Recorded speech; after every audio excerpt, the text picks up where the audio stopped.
दो गुप्त नवरात्रे होते हैं, थोड़ा ध्यान देंगे। दो गुप्त नवरात्रे होते हैं। एक गुप्त नवरात्रा यही माघ के महीने में आता है। श्रृंगी ऋषि ने इस गुप्त नवरात्रे का बड़ा वर्णन किया। श्रृंगी बाबा ने इस गुप्त नवरात्रे के बारे में बहुत कुछ शिवाय नमस्तुभ्यं महाराज। बहुत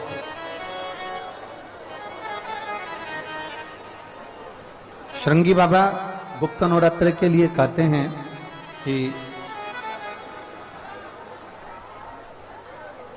अगर इस गुप्त नवरात्रे के अंतर्गत 9 लाल फूल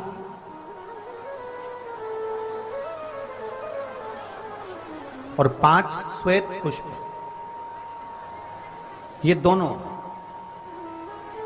लोग कहते हैं गुप्त नवरात्रे में हम देवी की आराधना करें, गुप्त नवरात्रे में हम भगवान की आराधना करें, पर शिव महापुराण की कथा कर रही है, भगवान शंकर का चरित्र कथा है।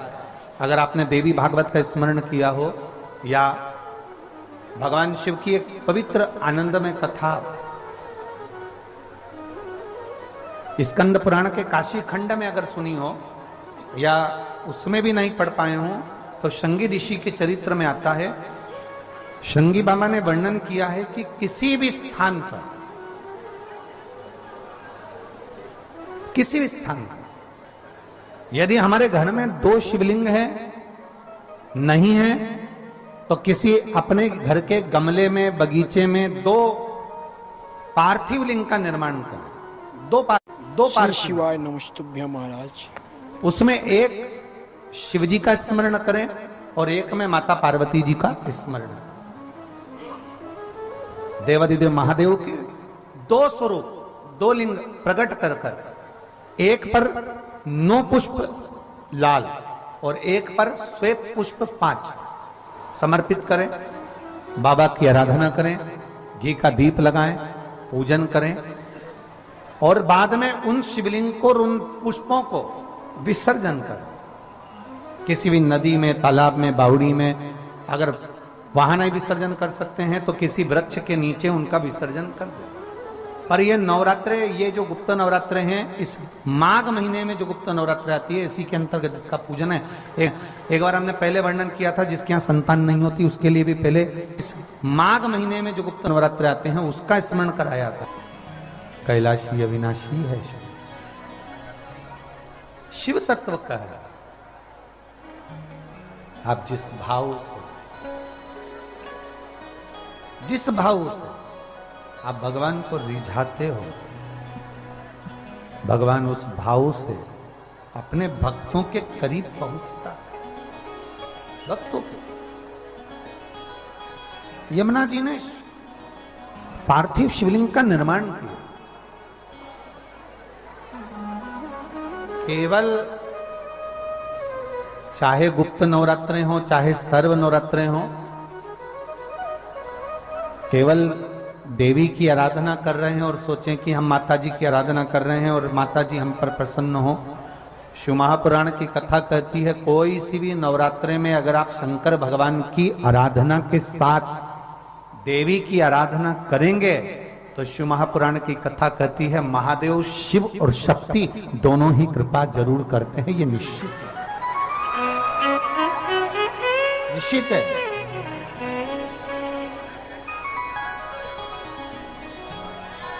केवल एक शिव की आराधना कर लेना या शक्ति की आराधना कर लेना,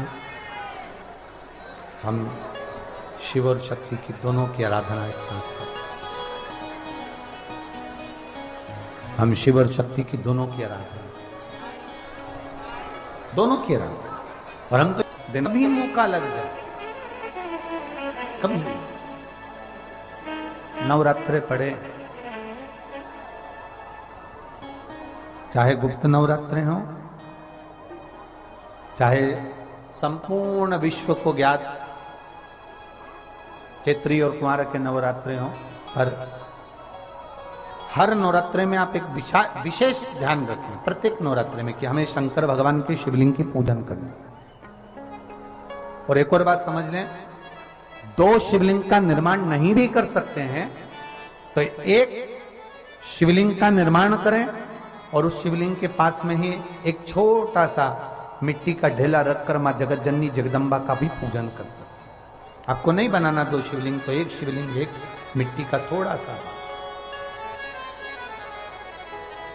ऐसा नहीं है कि मेरी माता दुर्गा भवानी पिंडी के रूप में नहीं पूजाती है। अगर मेरी माता पिंडी के रूप में नहीं पूजाती तो वैष्णो देवी में 3 पिंडियां विराजमान नहीं हो पाती। जितने जितने शक्तिपीठ हैं, आप प्रत्येक शक्तिपीठ में दर्शन करने के लिए जाएंगे तो वहां पर भी आपको पिंडी का दर्शन होता ही है। प्रत्येक शक्ति, ऐसा नहीं कि मेरी मां पिंडी के रूप में फिर पूजाती नहीं है, वो भी पूजाती है। आप जिस भाव से भजेंगे,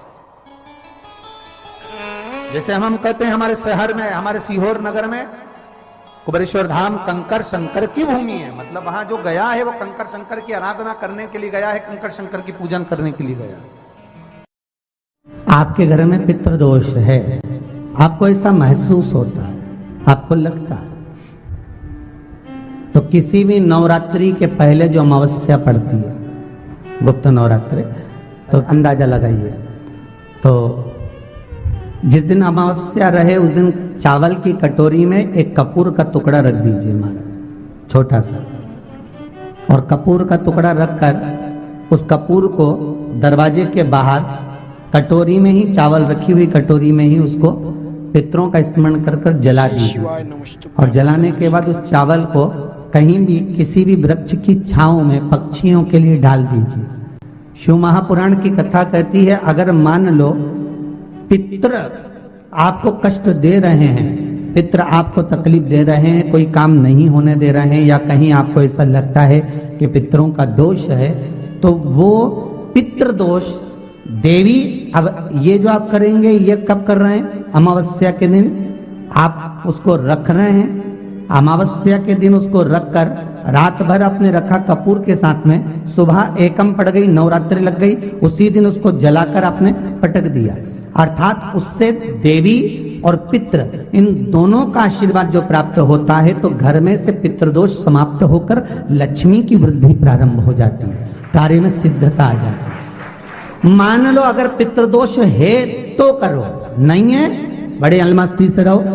तो जिस व्यक्ति का कोई कार्य सिद्ध नहीं हो रहा है, कोई कार्य अटक गया है, मिलन नहीं हो रहा है, कोई अदालत तक में बात पहुंच गई है और मालूम पड़े संबंध टूटने वाला है, लग रहा है कि ये ससुराल वाले नहीं रख रहे, या लग रहा है कि ये संबंध हमारा खराब होने वाला है, उस व्यक्ति को ये व्रत 9 दिन के धारण कर लेना चाहिए, जो माता जानकी जी ने वाल्मीकि बाबा से पूछ कर करा था, जो माता सीता जी ने वाल्मीकि बाबा से पूछ कर करा था। तो वाल्मीकि बाबा ने कहा, जानकी अये सीते सुनो, एक व्रत है, एक उपवास है, एक व्रत है, एक साधना है, अगर वो तुम कर लोगी 9 दिन तक तो ये पक्का है कि तुम्हारे पति के दर्शन तुम्हें हो जाएगा, और तुम्हारे पुत्रों को भी तुम्हारे पति का शिवाय दर्शन, नमस्तुभ्यं उनके पिता का महाराज। दर्शन। ठीक है, क्या उपाय? कहा शिव मंदिर में जाइए, पहले दिन 9 फूल कमल के हों, जो मिल जाए, परंतु एक जैसे फूल होना चाहिए। ये नहीं कि आज तुमने गुलाब का चढ़ाया, कल कमल का चढ़ा दिया, परसों गेंदा का चढ़ा दिया, नरसों चमेली का चढ़ा दिया, फिर रात रानी का चढ़ा दिया, ऐसे फूल ना चढ़ाए, एक जैसे फूल 9 दिवस तक। सीते हे जानकी, हे पुत्री, शिव मंदिर में जाकर अपने पति का स्मरण कर कर, कार्य का स्मरण कर कर 9 फूल प्रथम दिन घी का दिया लगाकर आप भगवान शंकर को कामना कर कर समर्पित करती हो। दूसरे दिन वही फूल दुगने हो जाना चाहिए, 18। तीसरे दिन फिर 9 जोड़ लो, 27, फिर 9 जोड़ लो, फिर 9 जोड़ लो, जोड़ते जोड़ते 90 दिन 81, कितने हो गए? ऐसे पुष्प शंकर भगवान को समर्पित करना, 10वां दिन होगा, पुत्री शिव कृपा करेंगे और तुम्हें अपने पति का दर्शन जरूर होगा। कर सकती हो? सीता जी बोली कर तो लूंगी, पर दिक्कत एक है। क्या? इतने में फूल चढ़ाऊं और फूल नहीं मिले तो? श्री शिवाय इतने में वहीं पर नमस्तुभ्यं लव खड़ा हुआ, महाराज।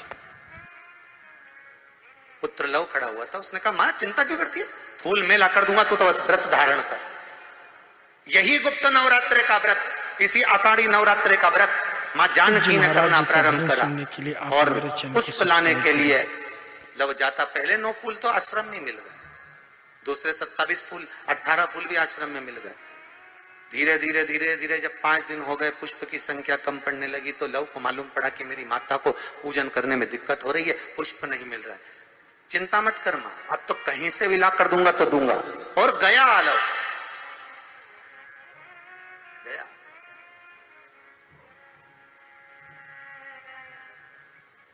अयोध्या में पहुंच गए, जहां एक सुंदर सा सरोवर था।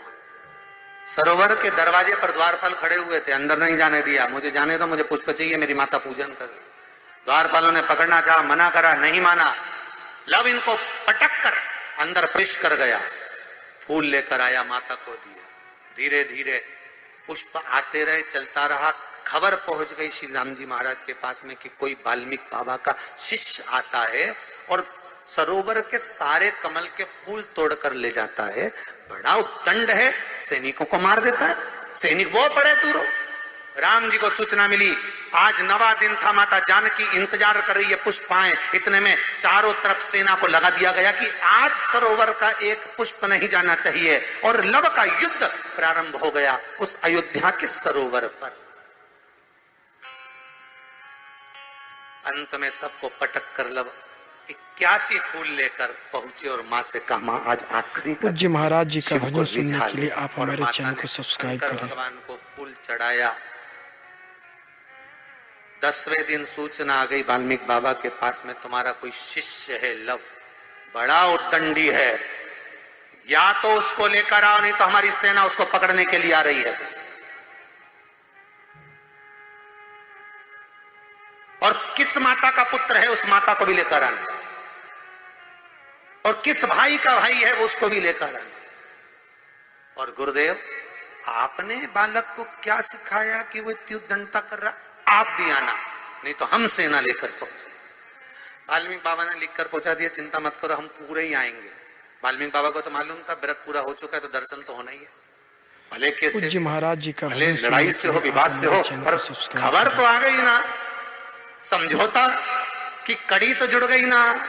भगवान वाल्मीकि बाबा समझ गए, सीता जी से कह दिया तेरा व्रत पूर्ण हो गया बेटा, अब तू कल तैयारी कर चलने की। और लव को लेकर पहुंचे, सीता जी को देखा, पुत्रों का स्मरण करा, राम जी के नैनों से जल बह गया। वाल्मीकि बाबा सीता से कहते हैं, इसको कहते हैं साधना, इसको कहते हैं तप, इसको कहते हैं साधना। आप भी कर सकते हो। आनंद रामायण का ये प्रसंग वर्णन करता है कि हम भी क्यों ना कर सकते।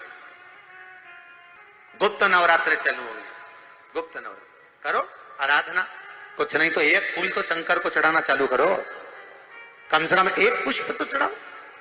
जिसको लगता है कि मेरे परिवार में कोई दूसरा व्यक्ति हस्तक्षेप कर रहा है, या मेरा पति किसी पर नारी के साथ में रह रहा है, या नारी किसी पर पुरुष के साथ में रह रही है, तो माखन थोड़ा सा प्रतिदिन मां जगत जननी के मंदिर में अवश्य समर्पित करें। 9 दिन तक समर्पित करोगे, कैसा भी दोष होगा, कैसे भी ग्रह हट जाएंगे और जीव आपका हो।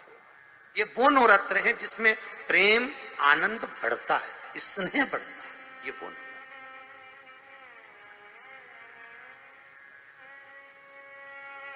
ये कोई साधारण नवरात्र नहीं है। भाई भाई में अगर द्वेष हो रहा है, विवाद चल रहा है, अदालत में बात चल रही है, कोई समझौता नहीं हो रहा, एक दूसरे से बातचीत बंद है, करो नवरात्र, यही गुप्त नवरात्र धारण करो। 9 दिन कुछ भी, आप बाबा को पुष्प समर्पित करो, फूल। लगता क्या है, कोई यहाँ लिखा तो आनंद रामायण में ये थोड़ी लिखा कि एक एक सोने की अंगूठी समर्पित करो। उन्होंने तो लिखा पुष्प, केवल पुष्प। श्री शिवाय नमस्तुभ्यं महाराज, केवल पुष्प, इससे ज्यादा कुछ नहीं भगवान को दीजिए। कोई कामना है आपकी नहीं हो रही, कल की अमावस्या हो जाना, लगे। श्री शिवाय नमस्तुभ्यं बाबा महाराज। को रिझाओ, उसको मनाने का प्रयास करें, प्रकट हो।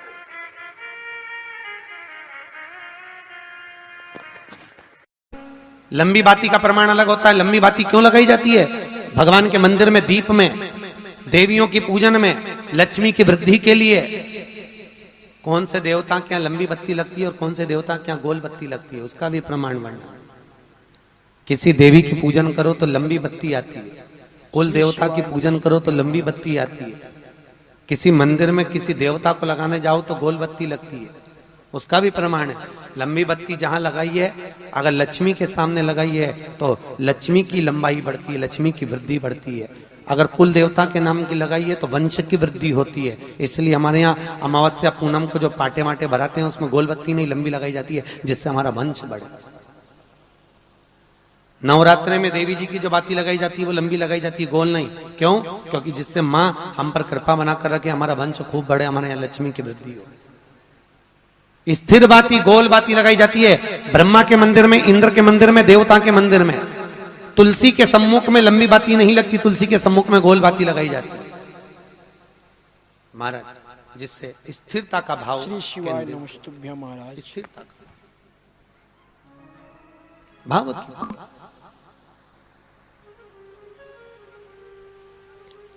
पीपल के वृक्ष के नीचे कभी लंबी बाती नहीं लगती, बड़ के पेड़ के नीचे कभी लंबी बाती नहीं लगती, आंवले के पेड़ के नीचे कभी गोल बाती नहीं लगती। आंवले के वृक्ष के नीचे लंबी बाती लगना चाहिए। धन की वृद्धि, सुख समृद्धि। तुलसी के पौधे के नीचे लंबी नहीं लगती।